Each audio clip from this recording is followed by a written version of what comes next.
South Africa has a population of about 60 million people. And of the 60 million people, 80% of them claim to be Christian. 80% of them claim to believe in Jesus. But what does it mean to be a Christian in South Africa? What does it mean to believe in Jesus?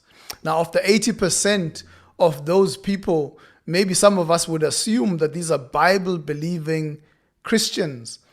But very often what we find is that when someone says, I belong or believe in Jesus, they're saying we believe in Jesus, but we also believe in other things. And they see their Christianity as if you had a coin that has two sides. So the one side is the spiritual side, but then the other side is the cultural side. But in the cultural side, they begin to practice things that are seen as cultural, but they're actually spiritual things. So on the one side of the coin, they'll say, I'm a Christian, I'm a believer, I go to church on Sunday, I pay my tithes, I do every single thing that a Christian does. But then on the other side of the coin, they're going to say, I'm a Zulu person, and because I'm a Zulu person, I'm going to follow all the customs of Zulu people.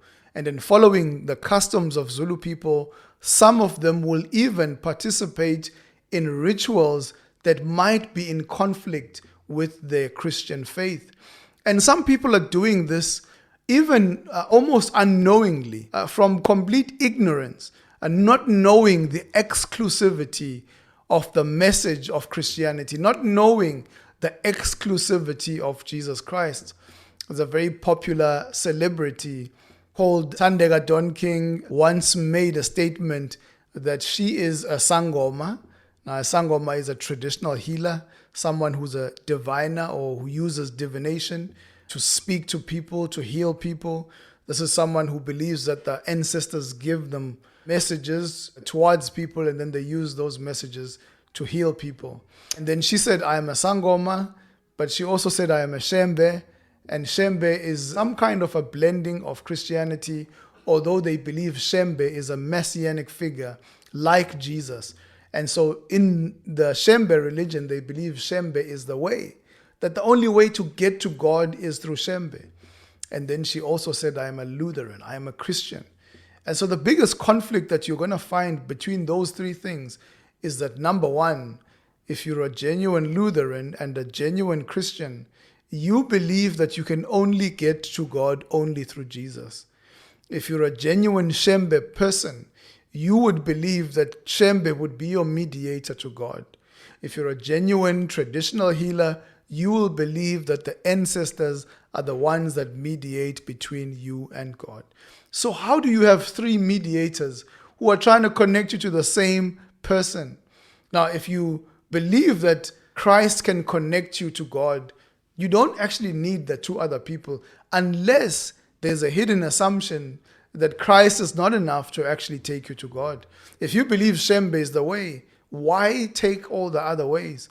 And so a lot of people have a problem with what I would call syncretism, where they try to blend these different beliefs that sometimes people, because the gospel is not clearly proclaimed to them in a way that shows that this is exclusive, that this is different, a lot of people don't actually know this. And so this is one of the most important things that we can do as we begin to share the gospel in South Africa, in societies that are very much syncretistic.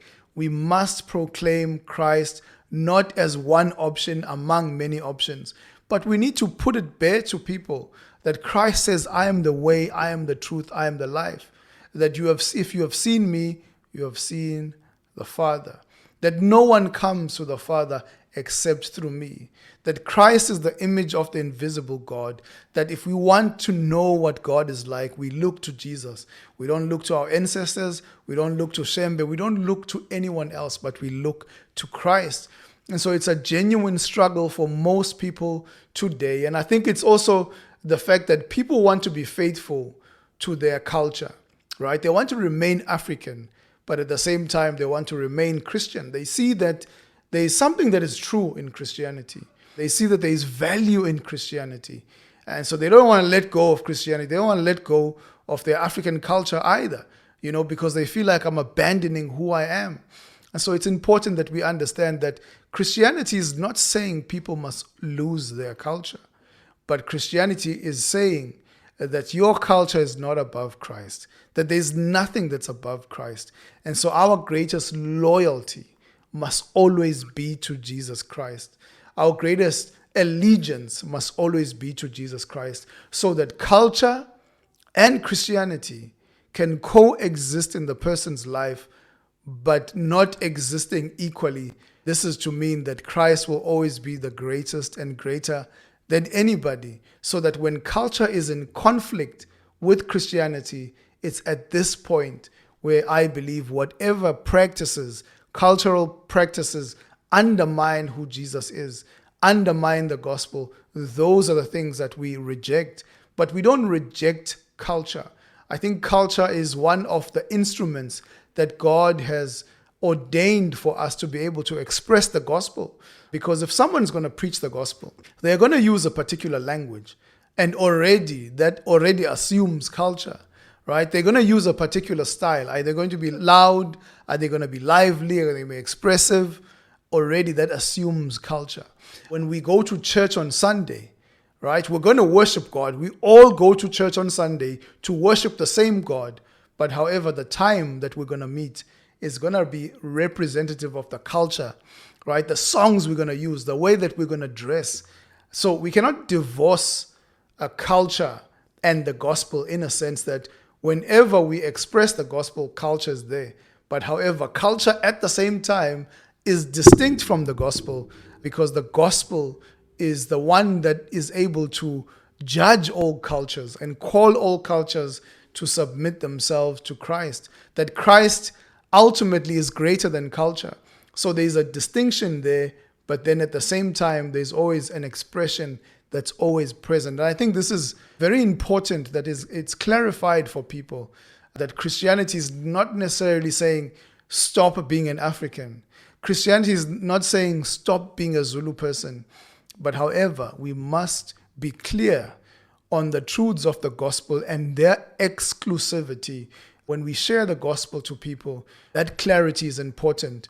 The cultural side has a place to play in the side of the coin, but also the heads, the authority, the well of life must always come from the spiritual side. It must come from Christ. However, do we stop expressing ourselves culturally? Absolutely not. And this is a helpful distinction for us as we seek to share the gospel, especially in South Africa. When someone says, I believe in Jesus, ask them, what do you understand about who Christ is? Who is Jesus to you? Right? Do you understand what Jesus stands for? What he invites us to? Do you understand that he's the way, the truth, and the life? What does it mean to be a Christian? What does the Bible say about being a Christian, about being a follower of Christ? And so it's important that we don't just share the gospel, but also understand the assumptions that are hidden in the meaning of the word. And so we must be explaining these things as we seek to share the gospel in a very syncretistic world that we live in. It's important that Christ must be preached exclusively, but yet at the same time without undermining.